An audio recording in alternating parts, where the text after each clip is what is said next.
คนดีเอิ้นน้องพี่จงกลับคืนมาจากไปหลายปีแล้วนะให้กลับคืนมาเบิ่งบ้านเฮาดูป้าลุงพ่อแม่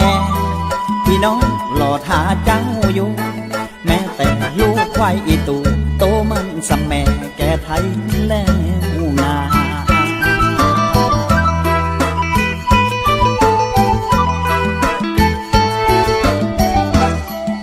มาเบิ่งบ้านเฮาเพิ่นเฮ็ดนาเข้าสองฤดูเลี้ยงเป็ดเลี้ยงไก่เลี้ยงหมูปลูกพืชพันธุ์ยังกะได้ขายถนนหนทางไฟฟ้าสะดวกสบายพี่น้องสาวหนุ่มหญิงชายเพิ่นซื้อเพิ่นขายและจนมีจนหา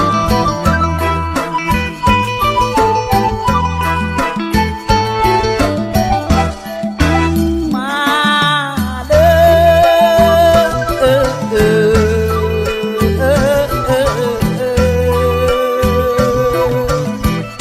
มาเด้อน้องเด้อมาเด้ออ้ายเด้อมาเด้อป้าเด้อละมาเด้อลุงเด้อมาเห็นนั่งกินข้าวเจ้าอย่าด่วนไปก็ไอมาเก็บให้ปลูกบอนทั่วงากาเฟสานได้ยินแล้วอย่ารอพื้นดินที่นี่รอคอยเจ้า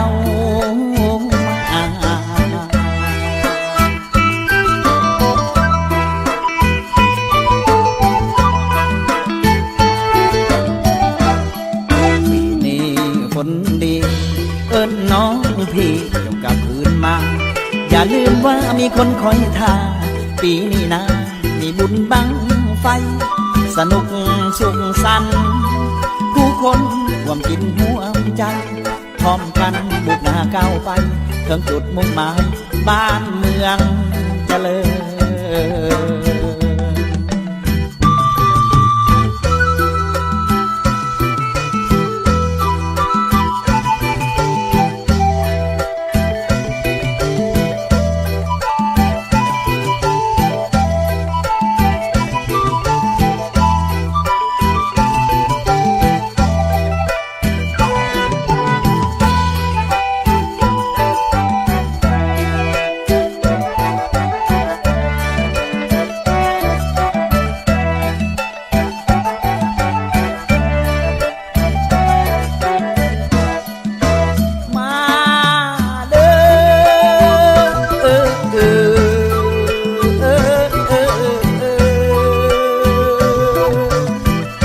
มาเด้อน้องเด้อ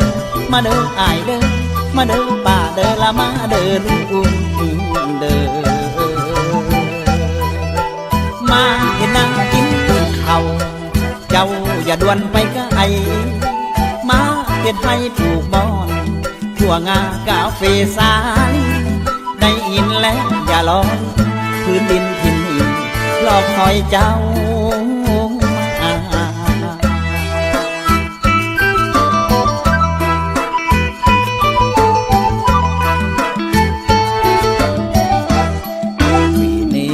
คนดี